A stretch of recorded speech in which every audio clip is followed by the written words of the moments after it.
저절로 찍어지나 보네. 네. 자, 이 예프레모프, 이반 예프레모프의 다시 이반 예프레모프의 안드로메다 소군입니다. 작가가 러시아 작가이고, 물론 이반도 되게 흔한 이름이고 예프레모프보다는 발음은 예프레모프 이런 게 더 자연스러울 것 같은데, 아무튼 이제 이 작가 이름은 예프레모프고, 저는 워낙에 이제 생소한 작가이기 때문에 지금 이름 발음도 힘듭니다. 근데 이 작품이 번역이 안 돼 있었으면 당연히 안 읽었을 건데, 그러니까 못 읽었을 건데, 굳이 러시아 원문을 찾아보려고 원본을 찾아보려고 하진 않았을 텐데요. 번역이 돼 있습니다. 안드로메다 성운이고요. 이거는 뭐 번역을 달리할 수가 없는 뚜만노스지 안드로메드이 해서 뭐 그런 제목이고요. 요 정도 두께입니다. 그리고 이제 번역한 사람은 이제 정보라인데요. 이 정보라 선생님은 플라토노프의 구덩이라는 소설을 그 민음사 세계문학 전집에 들어가 있는데, 그거를 이제 번역하신 분이고, 제일 중요한 건 뭐냐면 본인이 SF를 씁니다. SF 작가입니다. 그래서 여기 나온 출판사가 아작인데, 이 출판사에서 뭐 저주토끼 그런 거 낸 적 있고요. 제가 직접 읽지 못했지만 최근에도 하나 나와 있고, 그 다음에 뭐 각종 SF 관련 잡지에다가 신작을 계속 발표하면서 활발하게 활동하는 그런 분입니다. 그래서 번역과 창작을 이제 같이 겸하고 있는데, 무척 바쁘실 텐데 그 와중에 이제 이런 소설을 번역을 해주셔서 고맙다라고 이제 말을 해야 되는데, 문제는 뭐냐면 저는 너무 지루해가지고요, 한 반절 정도 읽었어요. 근데 더 읽어야겠다라고 생각을 하다가 다른 거에 밀려가지고 이제 그냥 여기서 멈춰야겠다 생각을 하고, 뭘 얘기를 할 거냐면 이제 수업과 관련해서 그 이 정보라 선생님 뒤에 주로 이제 해설을 참조해가지고 이제 이 소설의 의의를 간단하게 짚으려고 합니다. 자, 이 사람은 1908년에 태어나서 1972년에 죽었다. 그러니까 이제 전형적인 그 구소련 작가가 이제 되는 거죠. 원래 집안은 정말 멀쩡했는데, 그 다음에 총기 돋는 신동이라 그러죠. 신동이었지만 부모가 빨리 죽고, 그러니까 조실 부모가 돌아가신 다음에 이른바 부대의 아들로 성장했다 해서 그 붉은 부대, 크라스나야 아르미아, 그러니까 공산당, 사회주의 그 국가 그 친체제죠. 그 안에서 이제 자란 거예요. 그러니까 이제 이런 아이가 자라서 과학에 관심을 갖게 되고, 그 다음에 글재주가 있고, 그러니까 이제 SF로 가는 거고, 그 다음에 이데올로기인데, 이 작가 같은 경우에는 부대의 아들로 성장했다. 붉은 부대 안에서 자랐기 때문에 당연히 친정부적인 이제 성향을 갖기가 쉬울 것 같단 말이에요. 근데 이제 여기에 그 정보라 선생님이 부록으로 작가가 쓴 에세이를, 이 소설에 대한 그거를 번역을 해줬더라고요. 소설 안드로메다 성운으로 가는 길, 그거를 보면은 459쪽에서 478쪽까지니까 대략 한 몇 쪽 정도 되나요? 한 20쪽 가까이 되는, 꽤 길어서 좀 놀랐는데, 거기서 이제 제가 주로 이렇게 제 눈에 주로 들어오는 거는 과학도로서의 자의식과 자부심, 이제 그게 되게 컸고, 자기가 이제 학자로서의 본능 그런 거에 좀 예민했다라는 그런 식의 발언, 그리고 이제 마지막에 모스크바 금교의 오두막에서 혼자 이게 이제 글을 썼는데,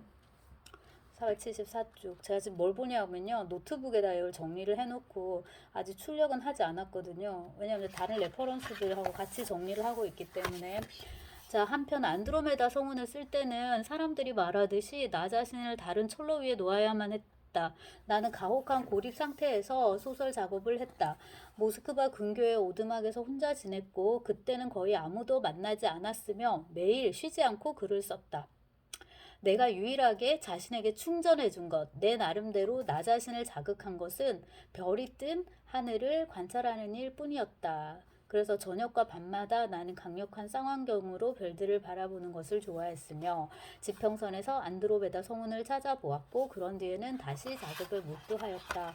그래서 이 에세이를 보면은 이 소설을 되게 읽고 싶고, 그래서 제가 반쯤 읽은 다음에 이 에세이를 읽었거든요.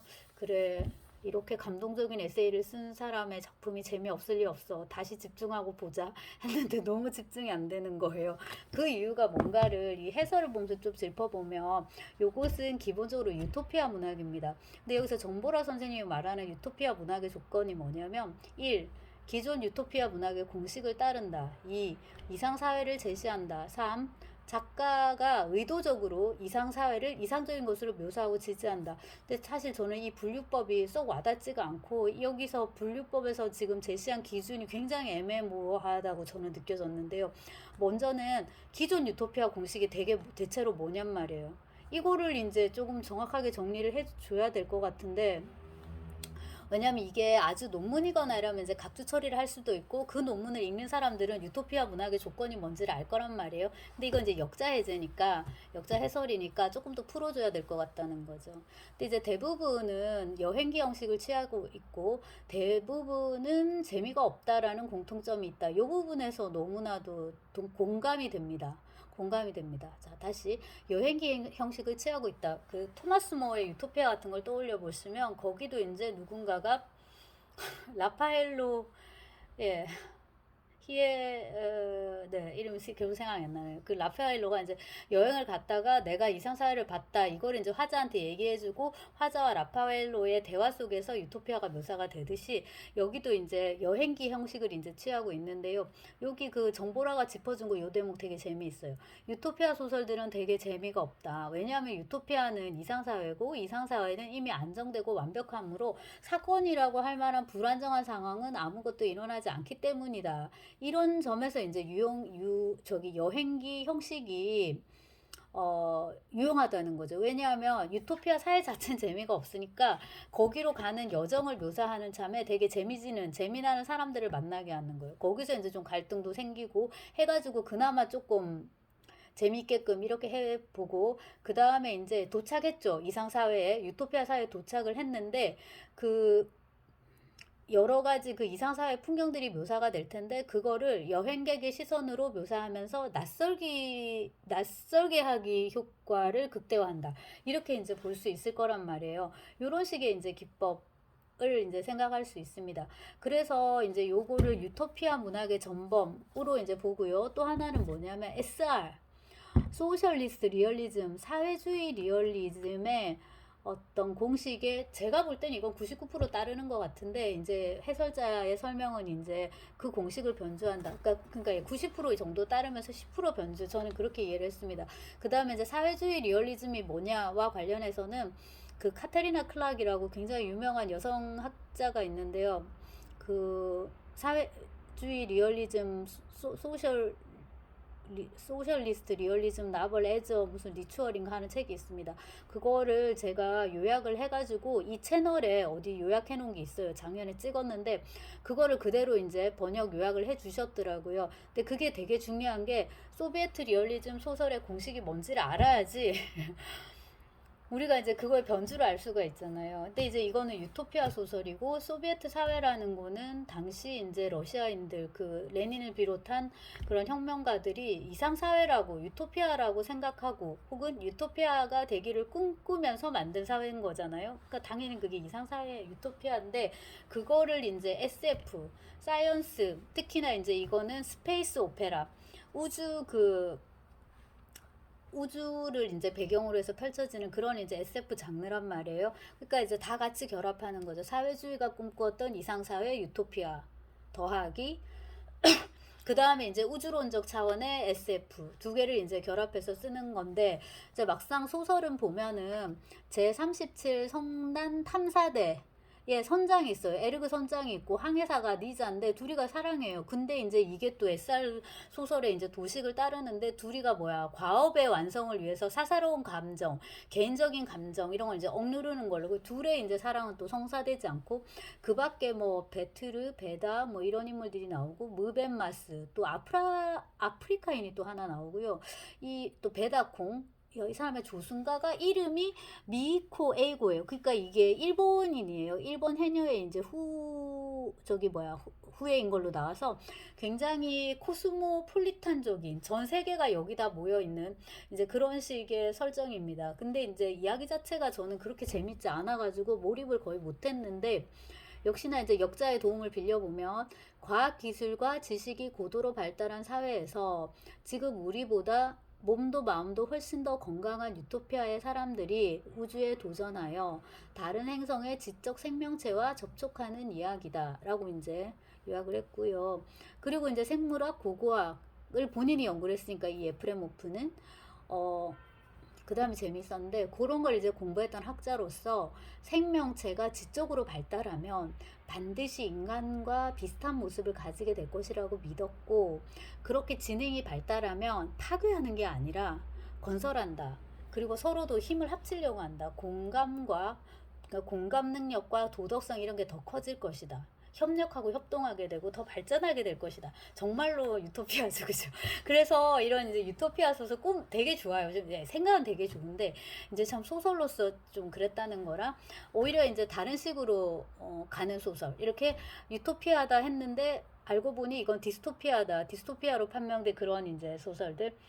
제가 이제 지난 학기에 읽었던 자마진의 우리 그 다음에 올더스 헉슬리의 저기 멋진 신세계, 조지 오웰의 1984 이런 것들을 떠올려 볼 수 있을 것 같아요. 그러니까 좋은 게 좋은 건데 물론 좋은 게 좋은 거죠. 근데 이제 소설이라는 건 어쨌거나 어떤 사건성에 기반하고 있어야 되는데 그 김영하가 요즘 작법 강의 이런 걸 하는 것 같은데 그 유튜브에 저기가 광고가 뜨던데 허를 찌르는 게 있어야 되거든요, 소설은. 그러니까 일상에서는 우리가 그런 일이 없어도 뭔가 문제적인 상황이 이제 나와야 되는데 그러니까 이렇게 뭐 소꿉놀이를 하는 애들끼리 이렇게 있다가 막 갑자기 막 아빠는 언제 온다니? 아빠는 오늘 왜 늦는다니? 뭐 이러면서 갑자기 분노하는 어떤 장면이 모티브가 있어야 되는 거예요. 계기가. 그래야지 이제 그 다음에 이제 소설이 이렇게 진척이 된다든지 그런 게 있는데 그런 부분 조금 너무 약하고 그 다음에 이제 이게 그 SR의 도식을 상당 부분 따른다는 게 되게 인상적이었는데 저는 이제 소설을 꼼꼼하게 읽지 않아서 그거랑은 연결을 못 시켰는데요. 그 SR, 그러니까 사회주의 리얼리즘 자체가 이제 엄청난 낙관주의에 기반하고 있거든요. 그러니까 이제 긍정적인 영웅이 있어요. 그가 어떤 새로운 공간에 도착을 해요. 여기는 엉망진창이에요. 완전히 구태의연하고 여기를 다 뒤집어야 돼요. 그래서 이 새로운 주인공은 굉장히 이제 다부지게 그런 개혁에 착수하게 되죠. 그러다가 이제 여러 가지 난관에 부딪히게 되고 장애에 부딪히게 되고 그래서 그것을 해결하기 위해 주로 모스크바입니다. 이제 먼 곳으로 가게 되고 도시로 가게 되고 거기서 이제 도움을 청하고 돌아와서 끝끝내 시련을 이겨내고 과업을 완성한다. 그 과정에 이 사람을 도와주는 이 지역에 또 멘토가 있어요. 누구 하나는 희생돼야 되기 때문에 보통은 이 멘토가 희생될 가능성이 되게 높고 그 다음에 이제 주인공은 이 보통은 멘토의 딸 정도에 해당하는 인물과 또 사랑에 빠지거나 한답니다. 근데 이제 말씀드렸듯이 과업의 완수를 위해서 사랑은 약간 뒷전으로 밀려나는 이런 식이고 맨 마지막에 셀러브레이션 주인공은 이제 자기의 과업을 완수하게 되고 그 다음에 항상 생산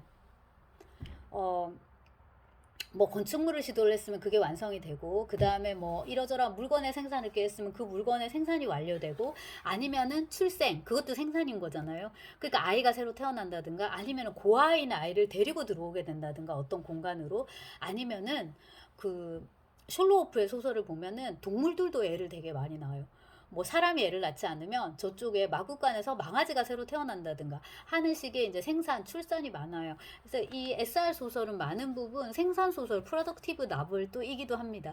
근데 자기들은 그냥 이렇게 이제 썼는데 이거를 문해학적으로 이렇게 요약한 거는 이제 그 카체리나 클락의 책이 되게 좋습니다. 그렇고요. 그 다음에 이제 이거를 제가 찍을까 말까 하다가 찍게 된 이유는 이 예프레모프의 소설이 스트로가츠키 형제는 지금 굉장히 핫합니다.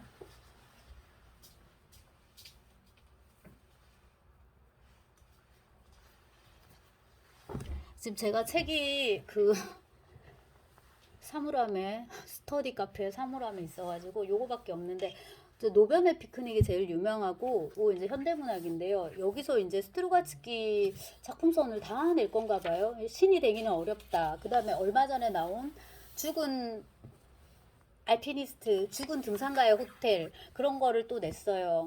그 다음에 이제 그 지구 종말 전까지는 뭐 아직 100억 년인가 그거 이제 열린 책들에서 나왔는데요. 제가 지금 막 읽은 거는 그 호텔이에요, 호텔. 근데 재밌어요. 그거는 소설로서 읽혀요. 그래서 스트로가츠키는 읽을만하다라고 생각을 이제 하고 레퍼런스를 조금 뒤지는데 스트로가츠키로 가기 위해서는 이 사람을 읽어야 되는 거예요. 둘이 많이 비교도 됐고 당대에는 그래서 이제 한번 짚어보았고 그 다음에 그보다 더 뒷세대 사람인데 스너프라는 책이 나왔습니다. 이 사람은 빅토르 펠레빈이라는 작가예요. 근데 이제 이 작가도 또 SF를 썼고 번역한 사람은 윤서현인데요. 뭐 후배이기도 합니다. 번역을 잘했을 거라 생각하고 요것도 이제 같이 읽어보는 걸로 좀 해보겠습니다.